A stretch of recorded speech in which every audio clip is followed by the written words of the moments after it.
there's the notion of that water of life, which is kind of eternal, and you're constantly going back to it as you're examining and re-examining belief.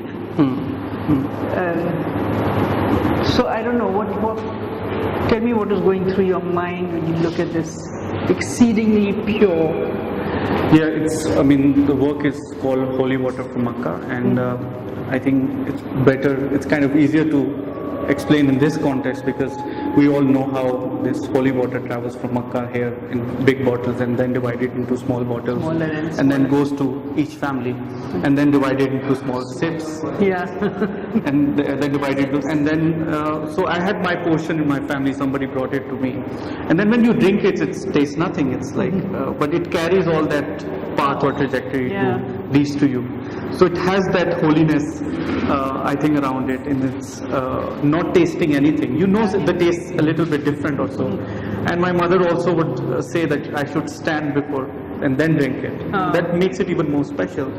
So then it happened once again, and then I thought, why not to photograph it before drinking, and then keep that small sip which is somewhere in it and have this empty frame around it and keep the whiteness or the purity of it in a glass. And I think that's something which keeps on coming back into my work, that I think I am a film video artist, let's say, and it is very important for me to cater that duration, how things started and in this case it becomes one still image, but whatever happened before that, I think that is also part of the work, and then we approach and reach this pure, let's say, one image eventually.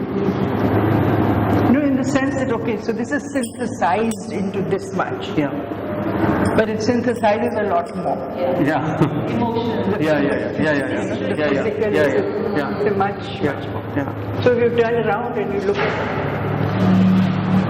So this work started from a kind of a failed project which I wanted to do. It was again for the video which I was proposing to Yinchuan Benale, and I went to China to propose it, and eventually it never happened. So I had this one frame with me, and there are many things which I think should not have a duration. They are, I mean, most of the time, you know, my films, they are sometime about similar one activity or one image or something.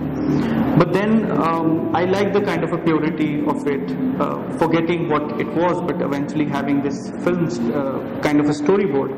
And I'm not really always comfortable sharing storyboards, which I do, and you see that sort of a dimension of the frame also, 16:9, which is eventually for the film. And then I thought what to do with it, and it stayed with me for, let's say, I think 2-3 years, somewhere in my sketchbook. And then I started to think about my past practice, and I mean, this is also very recently it has happened that I declared myself a video artist after the Rijks Academy, and I feel I'm a video artist who can make other things, and that liberated me from a lot of. I also feel, you know, sometimes your own practice become kind of your limitation after a while. Of course it does. And I'm practicing for 10 years, and I feel it's becoming my limitation. And so I thought, why not to accept certain things which has been there and become more open about. And I think all these works, I think, somehow play that role, that I feel much more free and open to make these things. So, and you know, I was a sculptor at one point, and I still, I think I'm a sculptor who use camera, but I don't know how much people would see that. But again, so I went to these people who make pens, and I wanted to make one object out of that frame, which were made through a similar process, but very handmade. So it was hammered. It was made in 2 months, and then I didn't want to fix it anywhere. I just wanted to place it out, and it's called Equal from All Sides. And that was somehow the idea, I think, which keeps on coming back in other works also. You know, there are mainly two things in my practice which probably you would see here and there. One is the human activities, the things or the jobs or the activities we do for living or for anything, the skills we have. And then there is this food which we consume to sustain. I think these are the two ideas which keep on coming back. So I was generating certain activities for my work previously where I would invite people to observe their activities. Then I thought, why not to have a food as a factor where it's all merged together. It becomes a main reason, a binder of that activity, let's say. So that's how, and now I think it's becoming more and more visible with time. Yeah. It's also sort of, everything is equated with everything else in this medium too. Yeah. You know, that Yeah. it has a sort of physicality, Yeah. and yet it doesn't. Yeah. You know? Yeah, yeah. So it's a sort of strange kind of ambiguity Yeah. to it. That, is it a drawing?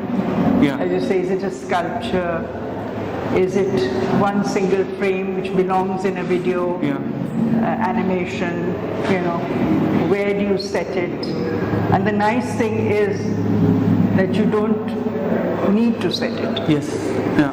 You know, Yeah. it is, you said, it is what it is. And that's what I think I've always thought, what is the idea of a successful artist? I think for me the idea of success is that to be able to make what you really want to make. And I think now I'm reaching that point, and that I'm producing works or images that I really, really want to make them. And I think this is just a start. I think things would radically change in the future, and I'm looking forward to that too. I get it.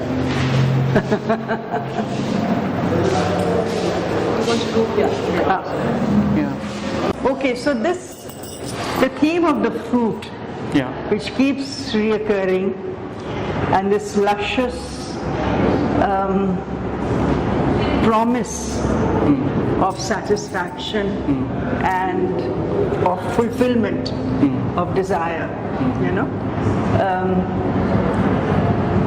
And this is a kind of a different, I would say, way of configuring these Yeah. humans, you know, the way that you've done it this time, so that it becomes like they become one, Yeah. Yes. instead of being individuals. Yes. You know? Yeah. So it's kind of thoda sa, you know, And I think also the fruit. I think there was a whole show I did on the title of "We Are What We Eat," and I think that this idea fascinates me. I think what I ate in the afternoon, it's now me, you know. So that I really like, and again, having certain activities around the idea, and food becomes a reason, and how, as you said, it becomes. The image becomes one, but also I think, in my opinion, also the fruit is also becoming part of the whole sort of a group, let's say. And again, I do not exactly know what I'm looking at. I have certain idea when I set up these things, these events. So we set up a camera on the top, and there was various activities. I gave everybody 2 fruits, so everybody's carrying 2 fruits, and we had various activities around that. And then I wanted also them to push towards each other, like really becoming one, like really pushing things. And you also see sometimes they're holding fruit very strongly or pushing, and so I thought it became perfectly one image, in my opinion. Yeah. And I think it's also somehow comes from that earlier work, one for each, two for all. Yeah. And I think again that at that time it was made with another video work which I was doing, Thank You for Coming. Initially I was again Thank You for Coming was made to generate an activity, but then having fruit involved, there's something else occurs in that activity of people being around and sharing fruits with each other, and I think you remember we had various conversation around how food is important in our culture, in social gatherings, and so that's, I think, slowly from there onward, I think it became another way of approaching food more directly than just focusing on gestures of giving or sharing or things like that. Yeah, because here they're becoming part of the same tapestry almost. Yeah. You know, it becomes part. I can imagine this as a medieval tapestry, Yeah. for example, Yeah. in which Yeah. the fruit acquires a symbolic meaning. Yeah. And you know, because if you think of it, even the apple and all the rest of it is always somehow in human history of visuals also. Yeah. The symbol appears and reappears, and there's a human struggle to acquire And the theme of this show of things being divided equally. Yeah. Here you have a feeling that that equality is there, it exists. And I think also, you want to say something? I want to say something. I feel that this can go on with so much else. This particular image and the way that they are holding it together, the way they are coming together, I feel that it has to stop. I Yes. think it can, you know, there are so many other links and stories which it can wear that it can go. Yeah. Because that's how I feel. Very right. Very right. Yeah, I think I also feel like because I'm coming from a visual arts background, and I think all the images I have seen while being student or going to museums, galleries, and art history, and all these images you consume, I think that also changes certain way of looking at various things. And I think the way in art history fruit has been used, or in various contexts, and mainly I think Western art, let's say, and there are people who are saying that now they see somehow the Dutch light in my work, which I don't understand why, but somehow I started to feel that it's not a conscious decision, but it is the path we take to become an artist, seeing all these images again and again, and then becoming an artist. And those images doesn't go, they always stay in your mind. I think it was Matisse who said, "I'm everything that I see." Yes. Which is yeah. Let's have a look at this. The impossibility of equality. Yeah. And even while striving for it. So just talk a little bit about, why this and how this.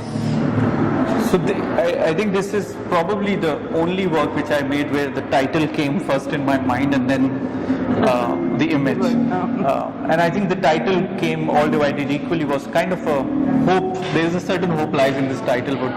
Would it be possible to divide everything equally and among everybody, or something like this? Yeah. And then I thought, what would be a visual outcome of that too?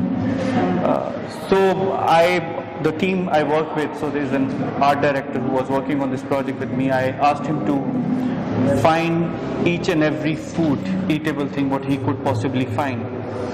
And so we made a list of things, but of course not everything was available around us. Then we had certain limitation. But that's the thing about art, that your failures also become what you said. The impossibility of it could also become a work as an idea.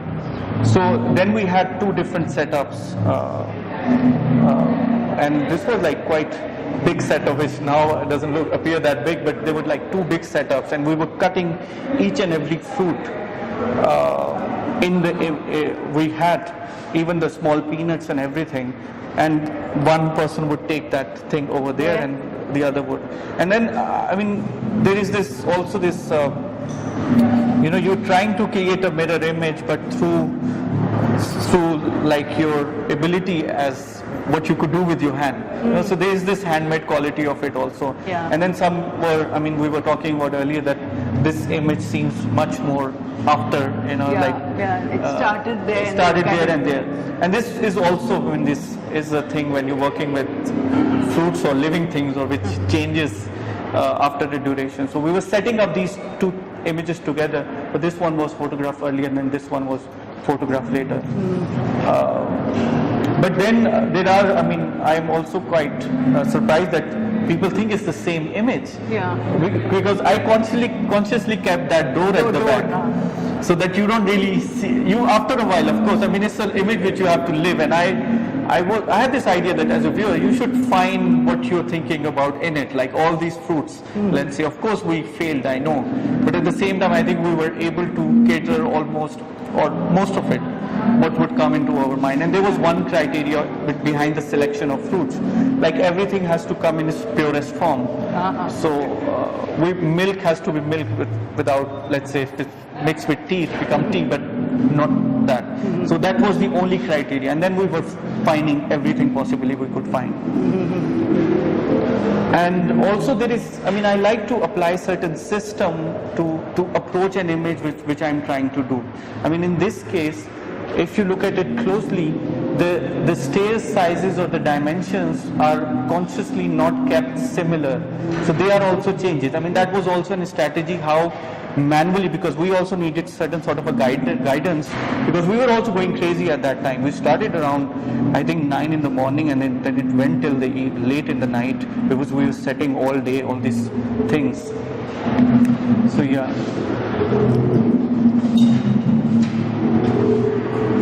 I mean, did you have in your mind, okay, there is fish, there is fruit, there's vegetables, there's nuts, I mean, was there something, A, that you didn't find that you wanted? There were some fruits, some plants, which I think we were not able to find. And they were also so difficult to pronounce that I don't also remember them now. You know, so there were those plants like, I don't know, there's this red flowery fruit which I really wanted. We were not able to find. I don't know what it's called. It's yes, something like that. There are few things, but I think most of the things which we were able to remember. And I think this is a work you need to really spend time. And I also wanted people, and I think it's in our human instinct to find really is it mirror or not. And I wanted people to really count the vegetables and peanuts and everything which is there or not. Things like that. Basir, there's a glass of milk. Yeah. So what is that to? What adds what? What is the glass of milk? So we could find 2 glasses, so there's one there, and then dividing again the milk of glass into half. You know, more working symbolically, whatever we could possibly do manually to create mirror images. You have divided things in half. Yeah. I mean, they're all the citrus and the watermelon, and that's all divided. Yeah.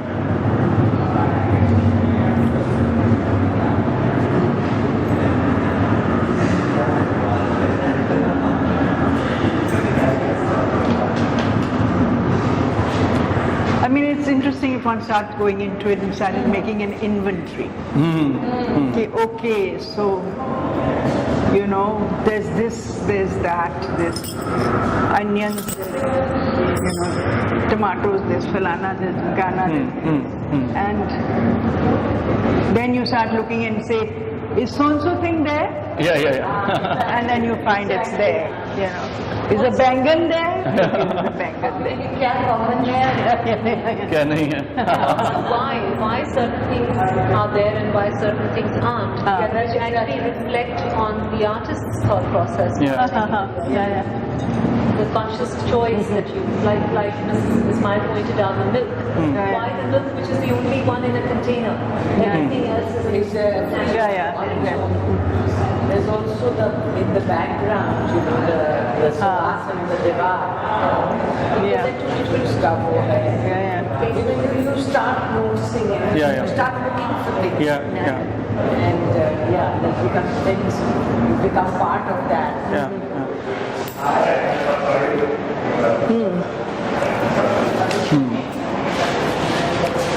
Okay, so milk. I mean, milk being bought from that height. But also, isn't there kind of like a displacement in this? It doesn't have to be a vertical height. Verticality की ज़रूरत नहीं है. The way it is, it could even be on the horizontal plane. हाँ, मगर जो इसकी जो, you know, you say तेल देखो, तेल की धार देखो, you know, वो तक है. So I mean, दूध देखो, दूध की धार देखो. Because you are used to, I mean, from childhood you watch the दूध वाला going like this.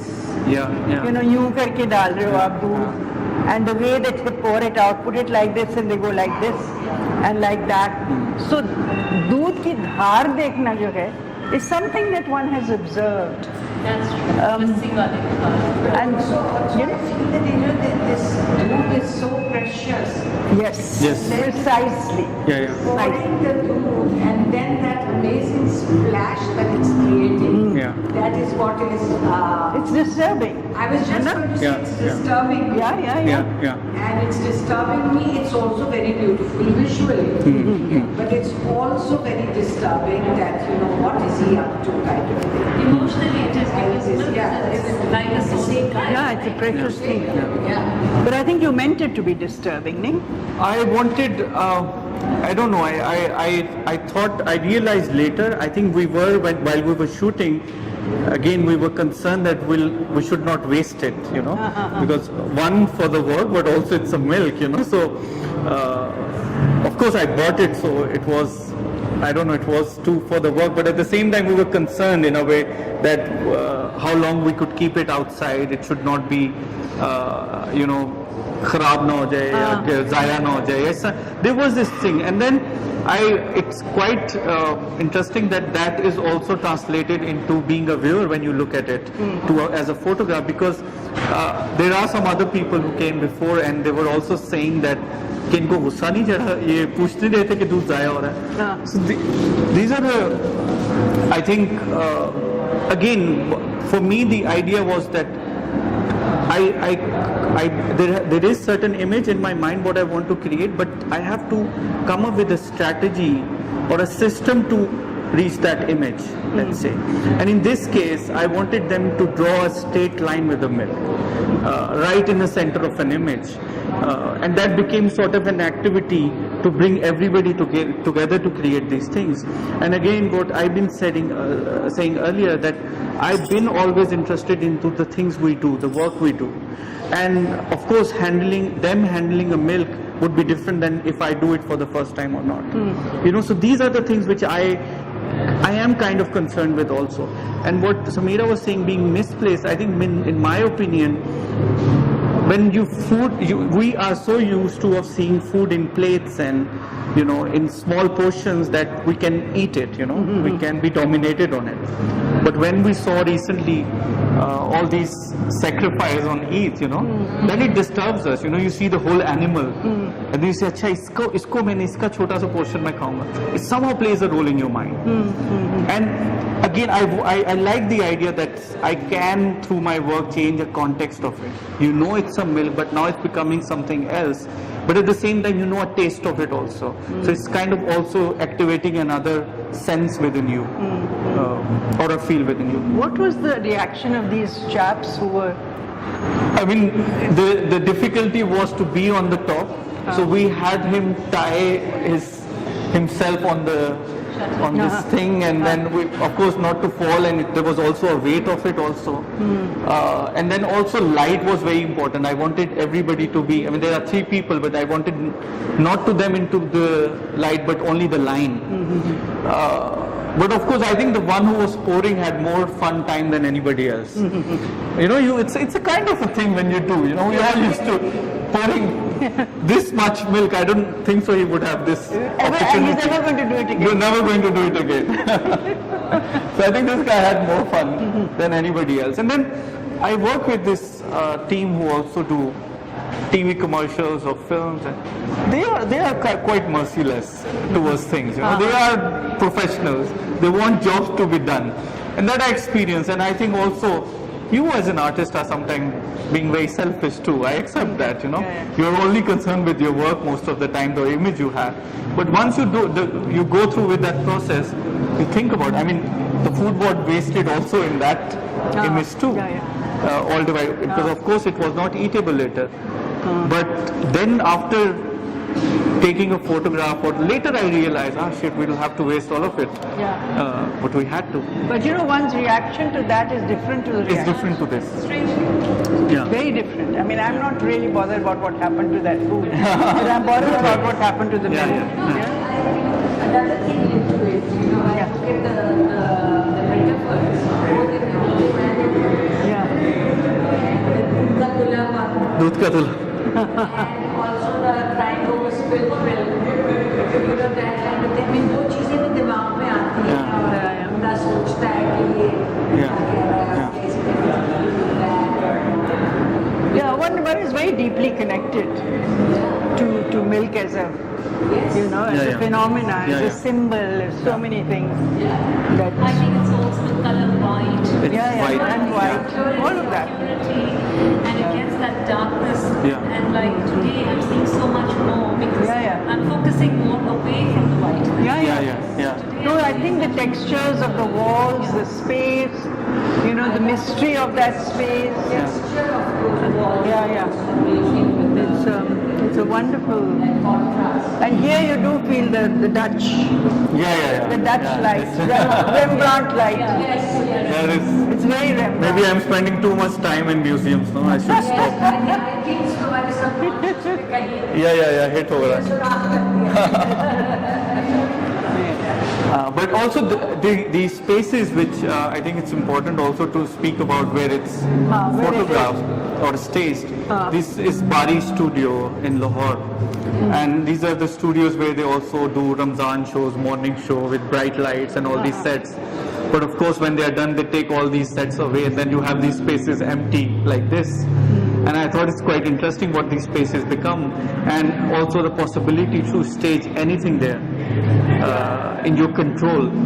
And I think that was also kind of required for these works, that everything has to be in control in one way or the other. The location lends a lot. Consciously created drama. Let's look at that final.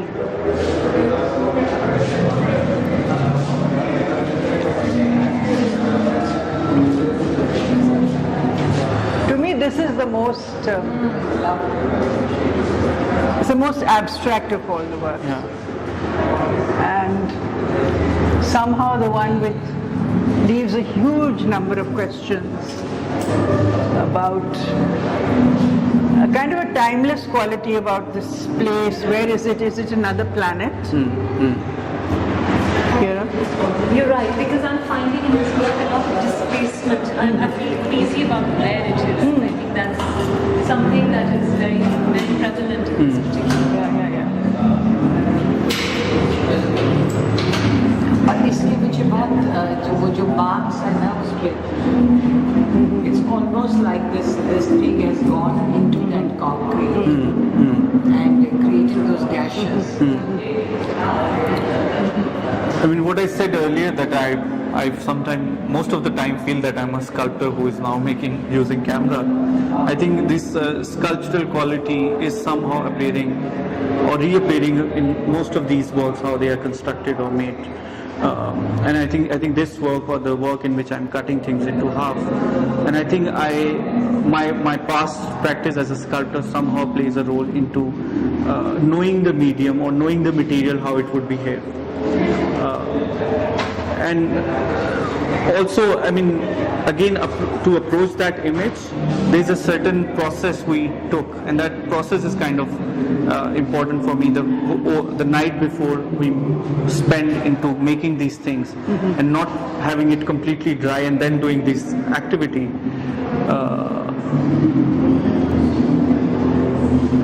And again, somehow the impossibility of being able to do it or not. That I think plays role in kind of all the work somewhere, one way or the other. I mean, the fact is sort of trying to, it seems like, you know, there's trying to work against odds is a feeling that it gives to me, like a kind of an impossible task that has to be done. Gives that kind of a feeling. And again, the location really makes this work. And I think this is what I mean. In those studios, there is this feeling that they could exist anywhere, because there's so much happens in those spaces every day that they don't have their own identity, let's say, and they are meant for that. To have their identity. It's like when we used to find stage for, do performances or everything. The stage are meant to be very neutral place where you could set up anything you want. And that's what probably makes it into this space, the timelessness of it. Where was it or not? I also find this work most invasive and the most destructive, because because I actually find that that's also, you cut something into half, and that is also a form of destruction, as is the milk being, spilled from a... So it is all kind of destructive, but with this I actually find that it's like a gash on a pure surface, because if you see that's a newly constructed surface, and then you're doing something which is very violent. That's the way I see it. Though I don't think that's how you were meant to, you conveyed it, but to me it becomes a very violent image. But that's a work of your choice. That's You a brought work it of in. my choice. Because I wanted a reminder of where you started. I think it's about 8-9 years old, this work. Yeah, some 8-9 years. 9 years, So it's sort of when you were, I think, still a student. I was still a student, was made in 4th year. So, I felt that as a journey, it would be good to view a commencement. And, one does not necessarily have to go into the images in the context of where we stand now. But if, in terms of practice, I would say that it is a painterly work which is about movements, but it is so painterly in the way that the medium is approached. And I don't know at that point how conscious that was, but you really get a sense of material also. So there is the body, and there is its caging or covering, and the tension between the two, and you also of course get a feeling of the reason for these bodies trying on and taking it off, which then talks about things that are still here. Need, desire, vulnerability, great vulnerability. So to me it's critical to look at it in that context, that perhaps the things that were going to come later were already present to a certain degree in this very early, one of the first videos you made. One of the first videos, How do you view it now? It's quite, here in the space, I kind of like that it's surrounded by all these paintings, because I think that what you said, I used to believe, and I kind of still believe now, that all these works which I make, they already exist. I think I just happen to be the first person, and that's how I think I also like the position of being a viewer of things. I think that's a position which I take, which is probably much more exciting for me than being an artist. So I went to that space, and I think the texture or the colors or the painterly quality was in the space of London Bazaar. It was there. I went there to shoot in winter, and you see, in winters all these shops are coming out and selling these clothes for winters, which used to come from Europe mostly, but now from China and all these developed countries. And when I went there, I think I went to all these places as a kid or as a later. But when you go as an artist, that's the beauty of it. You have another eye. You change your perspective towards things.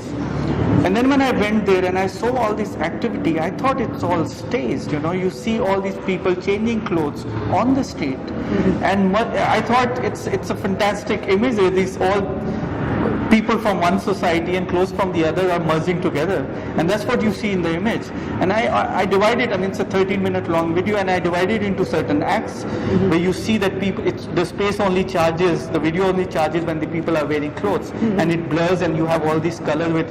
I wanted them to merge into each other, people, clothes into each other, market, background, and then most interestingly, as I said, I am not making things, they already exist, means that also the sound of the video is the sound of the traffic and everything, which I just slowed it down, and it became kind of a soundtrack for that performance which was going on. And I'm focusing more, I'm zooming in more into their torsos and physical, how they're covering, and then seeing if it's, I mean, it's a second-hand clothes, you know, how does it feel if it belongs to somebody, and then you're trying to adopt it, or your body or the clothes is trying to the other way around. But also, you were very into performance as I a was, student. So, you know, it's very close to that part of you. And I think that business of performance continues right here into this show also.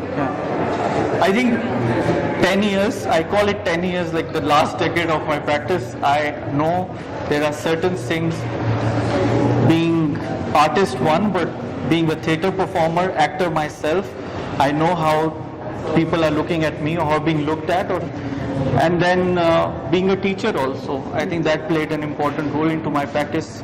To be able to see myself as an artist, I think that came through continuously teaching. And then traveling also was an important role, where I was trying with all these residencies which I did, putting myself into various contexts. And how do you make a work into a context like Japan or, you know, or China or Brazil? I realize I have to become a viewer again. I have to go back to my basics and just see things as they are. So that's what comes into every work, I guess. Now I want to ask you, what made you decide to curate the show? Good question. I think, you know, one has been an artist, one has been a curator, one has been a teacher, been writing. So sometimes in your sort of, you know, motley career, there are individuals with whom you feel certain things that you've done in your own life can be enriched by others, and I've been lucky enough to have these individuals in my life, and Basir is one of them. And this was a very good time in his career, and I felt, okay, so this is a space, and this is a person who is always badgering me for something or the other. So I said, you know, so this is going to be very good, you know. And we keep talking about, you know, we've been talking about my curating his work in another space. In another space, For a long time, and we went into quite a lot of detail about it. But in a sense, I'm glad that didn't happen.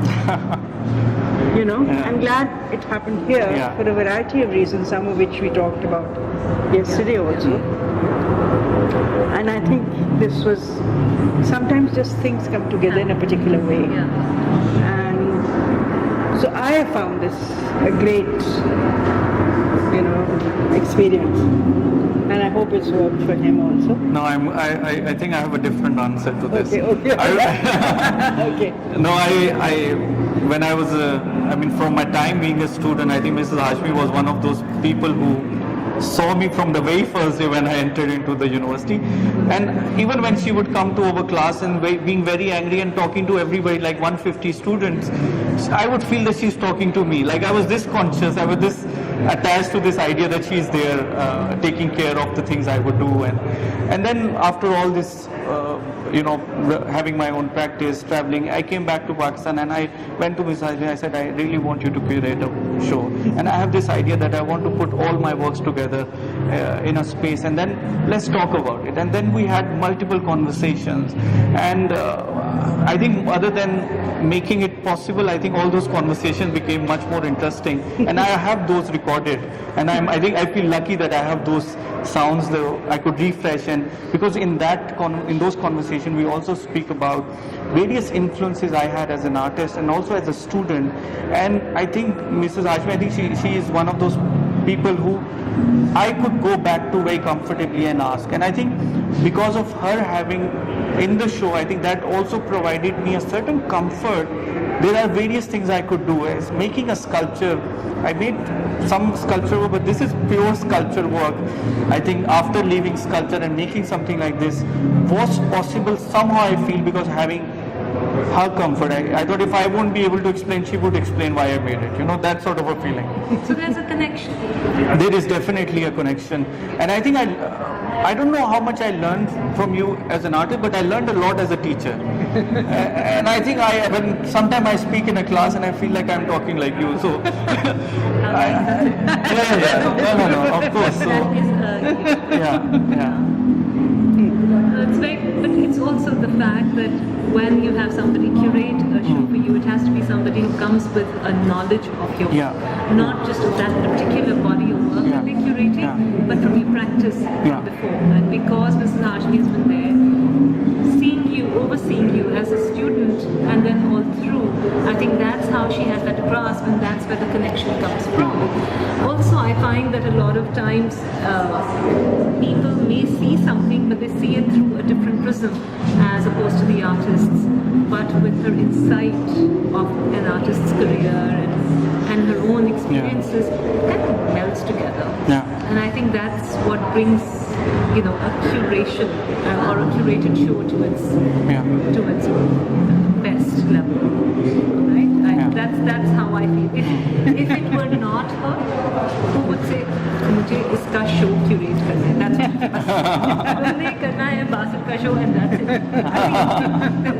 So that speaks volumes of putting your money where your mouth is, and if you people do that. And that's the biggest compliment I think anyone can give to somebody else. Okay. Thank you.